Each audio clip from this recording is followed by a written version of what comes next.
Up until the age of 12, in the year 2010, my parents were extremely protective and absolutely insisted on hiring a babysitter whenever they went out. Being an only child likely contributed to their overprotective nature. I suppose this routine might have continued well into my teenage years, if not for the deeply disturbing events that unfolded with the final babysitter they ever hired.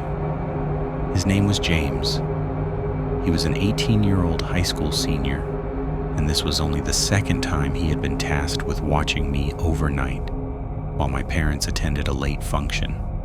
Looking back with the clarity of adulthood, it's glaringly obvious that he was an incredibly awkward, socially inept, and downright creepy individual.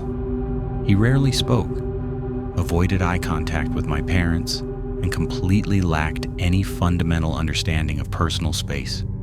Early in the evening, I was sitting alone on the plush sofa in the living room, completely absorbed in my favorite television show. James was supposed to be unpacking his overnight bag in the guest room upstairs. Out of nowhere, without making a single sound, he appeared in the living room. He didn't sit on the opposite end of the sofa or in the armchair nearby. He walked directly behind the sofa and sat down right behind my head. He didn't announce his presence, say a word, or even breathe heavily. Eventually, the absolute silence became too unnerving. I naturally turned around, only to find him staring intensely at the back of my head. It was a bizarre, uncomfortable moment. I nervously let out a shy, awkward laugh. Breaking the suffocating silence, he asked if I wanted to play a video game. I wasn't particularly interested in gaming, but eager to diffuse the weird tension, I agreed. To my surprise, he marched straight upstairs into my parents' master bedroom and emerged carrying my father's Xbox 360. I found it highly inappropriate and bizarre that he knew exactly where my dad kept it, let alone felt comfortable entering their private bedroom. But I was too timid to question him. He set up the console and loaded a first-person shooter, Halo 2 if I recall correctly. I was completely inexperienced and terrible at the game, resulting in my character dying repeatedly within the first few minutes. James suddenly decided it was time to teach me.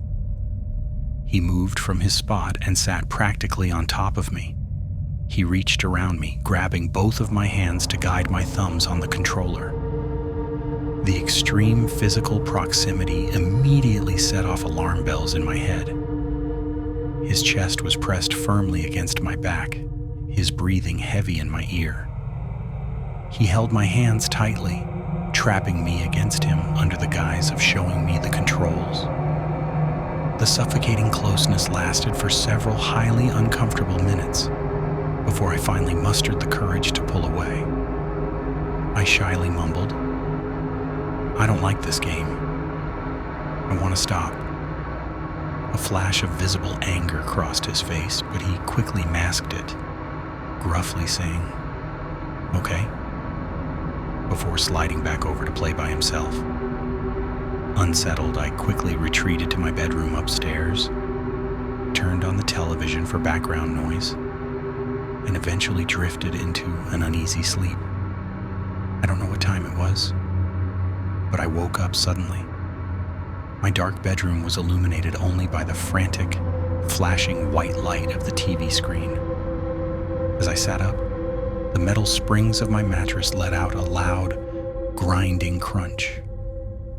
But underneath that metallic noise, I heard something else. A distinct, slow shuffling sound coming from within my room. My heart began to hammer against my ribs. I wanted to scream for James, but a primal instinct warned me to stay completely silent. I froze, slowly scanning the dim room. My eyes darted to the closet door. It was cracked wide open. I squinted into the deep shadows of the closet. Just then, the movie on the television transitioned to a bright white screen, casting a harsh glow across the room. The light illuminated the inside of the closet. Standing perfectly still amongst my hanging clothes, staring directly at me, was James. A loud, terrified gasp escaped my throat. Realizing he had been spotted, he slowly stepped out of the closet. He raised his hands in a mock surrender, stepping toward my bed while whispering, "Shh, shh, it's okay." His voice was low, sickeningly sweet, as he began telling me how incredibly pretty he thought I was. Pure survival instinct took over. I knew exactly what was happening. When he took a step forward, leaving a small gap between himself and the doorframe, I bolted. I slid past him, sprinted out of the bedroom, and practically flew down the stairs. I hurled myself into my father's home office, slammed the heavy door shut, and violently threw the deadbolt lock. I grabbed the desk phone and dialed my father's cell, sobbing hysterically. While it was ringing, James arrived at the door. He began pounding on the wood, his voice oscillating between begging and demanding. He swore he wasn't going to do anything and pleaded with me not to tell my parents.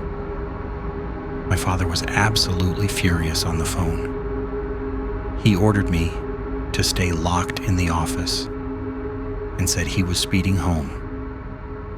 By the time my parents burst through the front door an hour later, James had fled into the night. It didn't matter. My parents had his home address. The police were dispatched immediately. James was arrested later that night on charges related to the incident. Needless to say, my parents never hired a babysitter again, but the traumatic memory of his face illuminated in my closet still haunts my nightmares.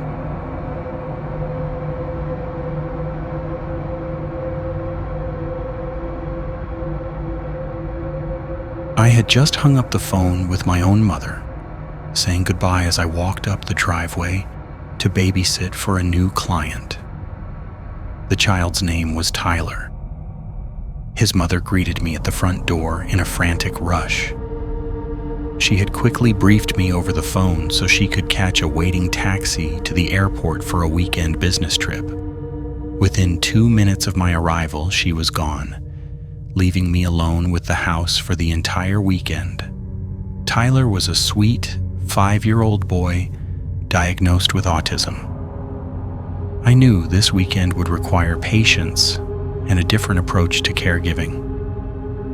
At first, it was challenging to adapt to his specific routines and ways of interacting. I often heard him murmuring and talking to himself as he wandered through the different rooms. I initially assumed he was just playing make-believe with his toys, but occasionally it sounded like he was engaging in a genuine two-sided conversation with someone who wasn't there. On the very first night, everything seemed fine. I tucked Tyler into bed and eventually retired to the guest bedroom down the hall. A few hours later, I was jolted awake by the distinct sound of a child laughing loudly in the hallway. I sat up confused. The door to my guest room was wide open, casting a rectangle of moonlight onto the floor. I vividly remembered closing it before going to sleep. I slipped out of bed and padded softly out into the hallway. The laughter was emanating directly from Tyler's bedroom. As I crept closer, my foot stepped on a loose floorboard. Crayak! The laughter inside the room instantly ceased. A second later, the soft glow of his bedside lamp was violently clicked off, plunging the room into darkness, followed immediately by the rustling sound of him jumping under the covers. I stopped halfway down the hall. "Tyler," I called out firmly, "please stay in bed and go to sleep." I waited a moment, heard nothing but silence, and returned to the guest room, pulling my door shut.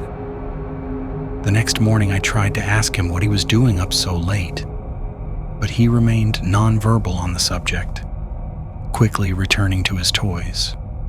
We spent a mundane Saturday watching cartoons and eating snacks. He preferred the solitude of his upstairs bedroom, so I gave him space, keeping a watchful ear from the living room while I managed some light cleaning. When evening fell, I fed him dinner, bathed him, and tucked him back into bed, explicitly reminding him not to get up and play in the middle of the night. Exhausted, I retreated to my room and fell asleep almost instantly. Barely an hour later, I was ripped from my sleep again. It was a noise, a very distinct, soft giggling. But this time it was accompanied by a low, raspy whispering. It had to be Tyler. I sat up, aggressively rubbing the sleep from my eyes, trying to adjust to the pitch-black room. "Tyler?" I called out groggily. The giggling echoed again, but it didn't come from the hallway. It came from directly across my guest bedroom. I panicked and slapped the switch on my bedside lamp. The room flooded with yellow light. There, sitting on the floor inside my half-open closet, was Tyler. Only his small, pale face was visible, peeking out from behind the sliding wooden door. Seeing a child silently sitting in your dark closet at 2 a.m. is a profoundly disturbing sight. The harsh angle of the lamp cast long, eerie shadows across his face, making his expression look sinister. Angry and deeply unsettled, I marched over, pulled the sliding door completely open, and gently but firmly grabbed his arm, pulling him out of the closet. I scolded him, letting him know this kind of behavior was entirely unacceptable. I marched him back down the hall to his bedroom and sat him on the edge of his mattress. "Why were you hiding in my closet, Tyler?" I asked, my voice stern. His response made the blood freeze in my veins. "Tony told me to do it," he whispered innocently. I swallowed hard. "Who is Tony, Tyler?" Tyler pointed a small finger back out toward the hallway. "The man in the closet, the man I was talking to." My heart skipped a violent beat.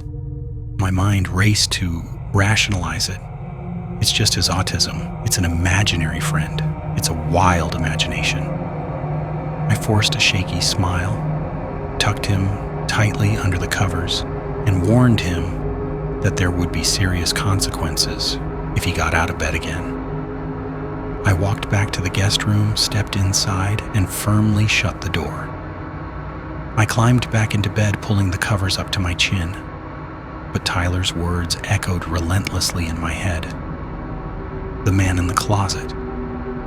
I lay on my side for an agonizingly long time, staring at the closed sliding doors of the closet across the room, desperately trying to convince myself I was being paranoid.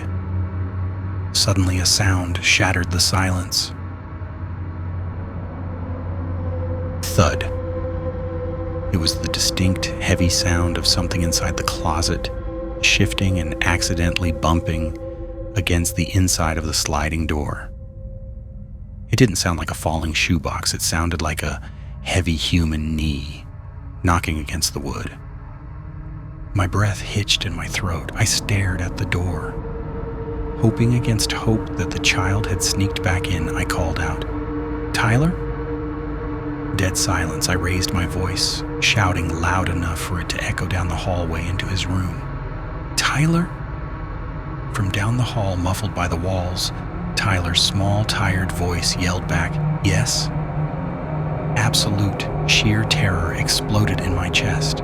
If Tyler was in his bed, who was in my closet? I didn't hesitate for a single second. I vaulted out of the bed, threw the guest room door open, sprinted down the hall, and snatched Tyler out of his bed. I carried him directly into his ensuite bathroom, locked the heavy wooden door, and dialed 911 on my cell phone with trembling fingers. I huddled in the dry bathtub with Tyler, whispering frantically to the emergency operator. It felt like hours, though it was likely only minutes, before I heard the violent, heavy pounding on the front door downstairs. "Police, open up!" I heard the front door swing open, which was terrifying, considering I had deadbolted it hours ago. I grabbed Tyler and ran downstairs, crying tears of sheer relief when I saw the uniforms in the living room. The reality of the situation was a living nightmare. While the police searched the house, they discovered that the intruder, the man Tyler called Tony, had casually walked out the front door the moment the sirens approached. He had been living, hiding, and talking to the 5-year-old boy from the inside of the guest room closet. Needless to say, I never returned to that house, and I pray to God they caught whoever was living in those walls.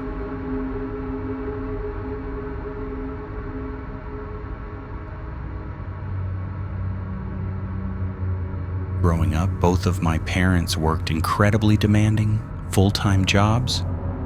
As a result, my younger brother and I were constantly under the supervision of various babysitters during the week and frequently on weekends.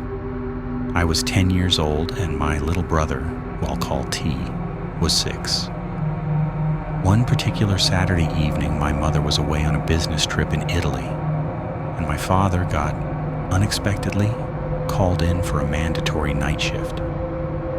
Desperate for last-minute childcare, my father asked around at his workplace. A co-worker named Keith immediately jumped into the conversation, enthusiastically volunteering to watch us at his own house for the night. My father only knew Keith casually from passing by his cubicle, but in his desperation, he accepted the offer. At 6 p.m., my father drove us to Keith's house. The sun had already set, casting long shadows across the suburban lawn. We walked up to the porch, and my dad rang the bell. Keith opened the door instantly. Right from the very first moment, something felt off. He was aggressively, overly friendly.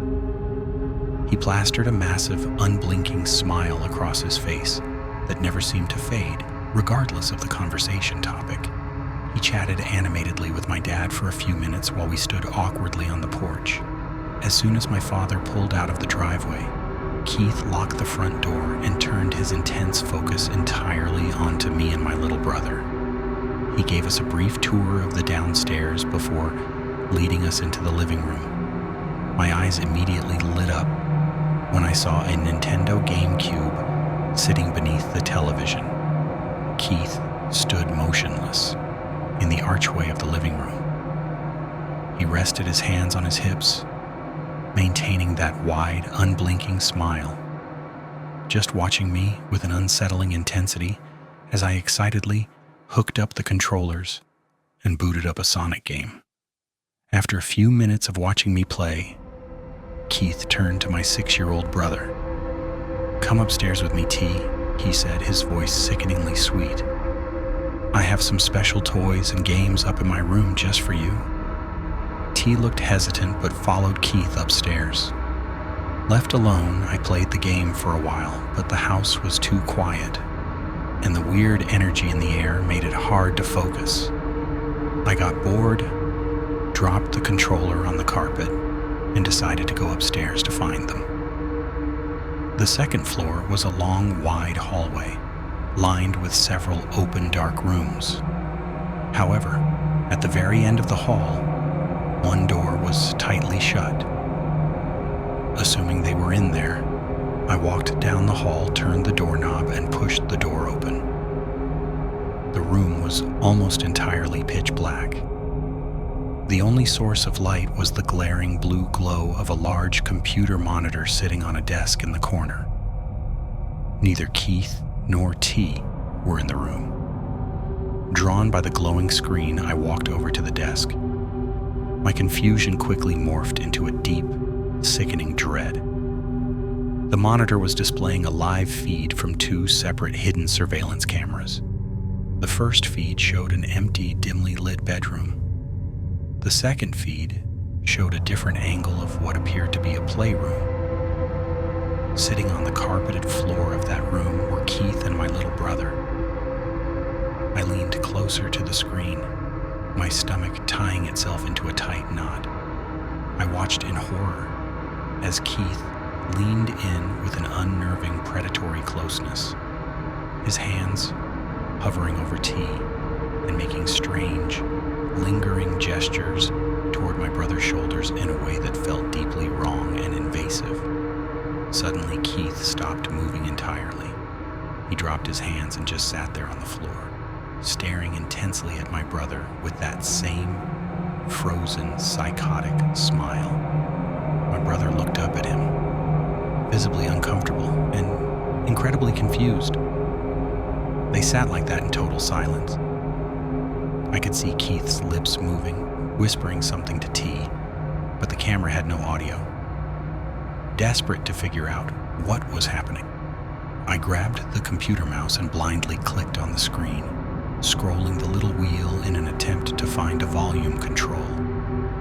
Instead of raising the volume, the scroll wheel rapidly zoomed the camera lens in on Keith's face. On the live feed, Keith's massive smile instantly vanished. He snapped his head up, his eyes widening in sheer terrifying panic, staring directly into the lens of the hidden camera. Because the camera was hidden, it felt exactly like he was staring directly into my soul through the computer screen. He knew someone was at the computer. He knew I was watching. I dropped the mouse like it burned me. I scrambled out of the dark room, pulling the door shut behind me, and tried to casually walk back down the hallway, feigning innocence by calling out, "T, where are you guys?" A door violently banged open down the hall. Keith stormed out of the playroom. The friendly facade was completely gone. His face was twisted into an expression of pure, unadulterated rage, a look far more terrifying than his fake smile. He marched up to me, towering over my 10-year-old frame. "Did you go into my bedroom?" he demanded, his voice dropping into a dark, threatening baritone. My heart hammered against my ribs. "No," I lied, my voice shaking uncontrollably. He glared at me, breathing heavily, before violently storming past me to check the computer room. The moment he turned his back, I sprinted into the playroom where T was sitting on the floor. "We need to leave. Right now," I whispered frantically, grabbing his small arm. T looked up at me with wide, scared eyes and whispered back, "He's creepy." That was all the confirmation I needed. I yanked him to his feet, and we bolted for the staircase. As our feet hit the top step, a deafening roar echoed from the computer room. "Yes, you did," Keith screamed. We heard things smashing against the wall as he bellowed, accusing me of going through his closets. We didn't stop. We practically flew down the stairs, tore the deadbolt open, and burst out the front door into the cold night air. I slammed the heavy door shut behind us as hard as I could, and we sprinted down the dark sidewalk, not stopping to breathe until Keith's house was entirely out of sight. Luckily, we were only a few blocks away from a school friend's house. I frantically rang their doorbell until my friend's mother answered. We burst into tears, begging to use the phone. I called my dad at work, sobbing hysterically. He immediately left his shift and drove over, calling the police from his car. My friend's mother let us stay the night, locking all her doors, while Keith shockingly managed to avoid any criminal charges due to a lack of direct evidence.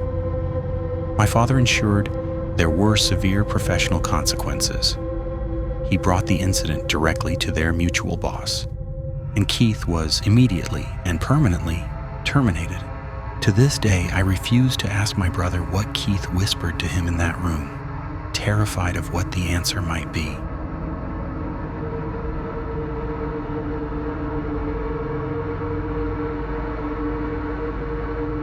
remember, keep your lights on and your doors locked. Then subscribe for more horrifying true stories.